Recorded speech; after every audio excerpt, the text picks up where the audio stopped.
In this, I'm going to talk about how you could update a kitchen that you're already in, or if you're renovating it, maybe doing back to brick, and little things that how we keep the costs down and where we make sure we spend money and where we don't spend money. So keep watching if that's of value to you.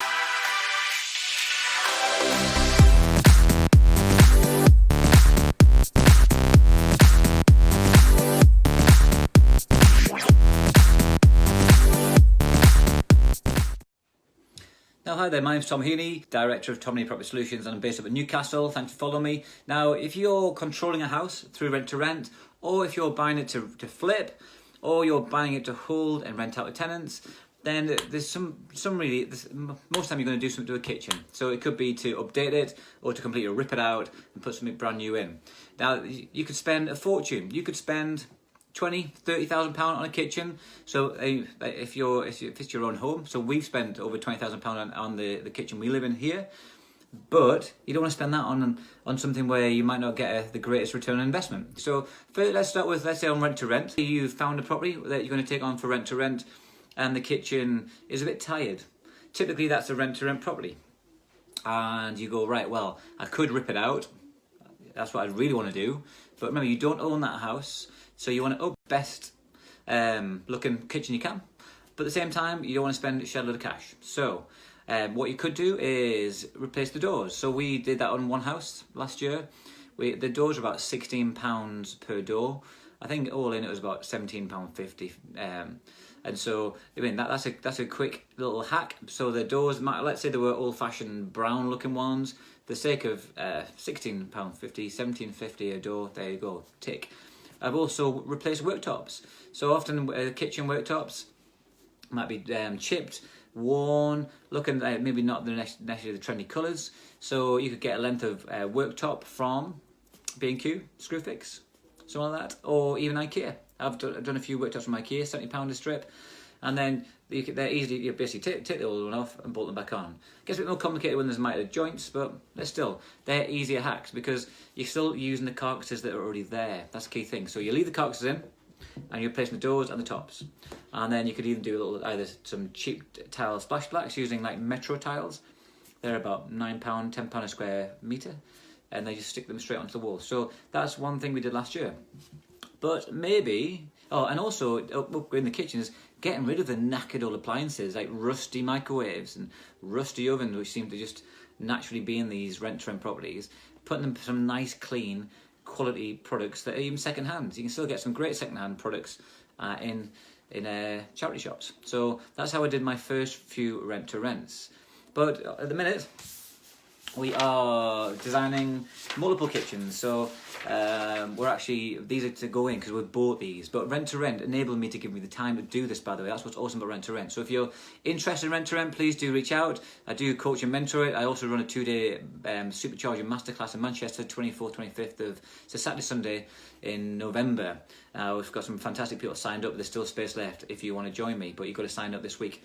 So with these kitchens, okay, now if you just went to a kitchen designer, you're going to be paying through the teeth for it because you're paying for this big full package service. Now if you are an investor like myself, you can actually be a member of something like LNPG, which is like a bulk buying national investors community.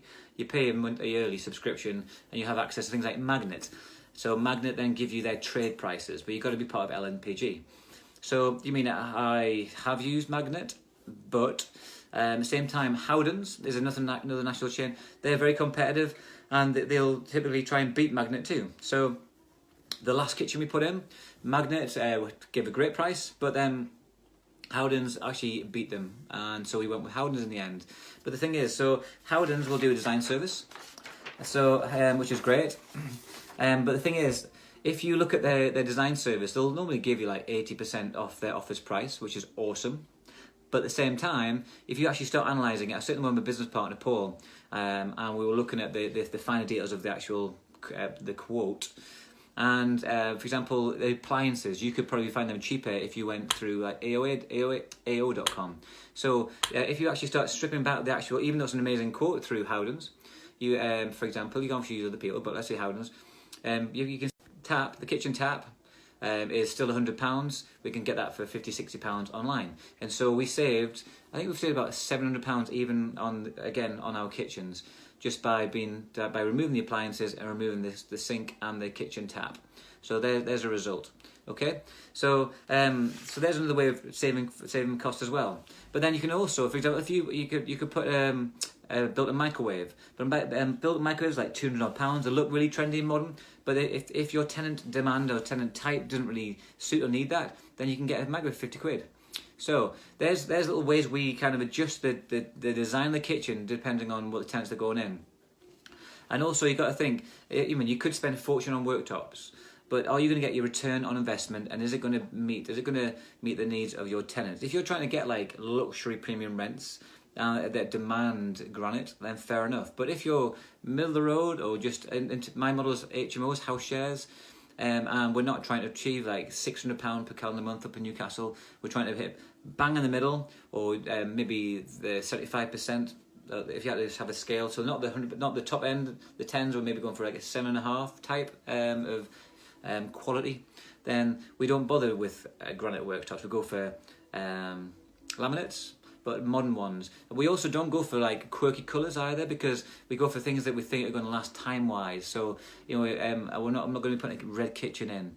I'm not going to be putting like jazzy coloured doors. I'm going to put things that are going to last in time, and I'll change the colour schemes on the paintwork or on accessories because we can change them. Make sense? Give me a thumbs up if that makes sense. So just to recap, when you're doing rent to rent, just do stuff that doesn't cost much, like door upgrades or even a worktop. I wouldn't be ripping out kitchens and putting new ones in unless my return on investment says it will work. Also, try and get the landlord to pay for as much as that's possible. When you're starting to build your own kitchen and put them in, you can go for really luxurious quality built carcasses. We don't. We just go for pre-built, but they're not bespoke joinery. Why? Because they're rental properties. But we still go for nice looking exteriors, but at the same time we keep them neutral so they'll last. There's a timeless feature to that, and we'll accessorise using colour. We avoid trying to use built-in microwaves and stuff unless we're trying to go for top end, because built-in microwaves are far more expensive than just standalone microwaves on the side. Also, when you're working with companies like the ones we've got right now, which is shared in this video, when you start pulling apart the actual quote, you could probably save money by actually buying some of the things like the appliances separately, and the tap and the sink. So we've saved a good few £100 just by doing that, just today. Okay, so I've been in the office. What have you been doing? Tell me what you've been doing today. I haven't actually left the house at all, apart from the gym. So my morning routine is gym. So do remember, if you are enjoying this content, please do like and share it. That's all. Take care. There you go, thanks for watching. If you like this stuff and you want to see more, there's more videos just right there. And every single week I post brand new content for you about how to become a property investor or developer. All I ask is subscribe so you can see this every week, and like and comment.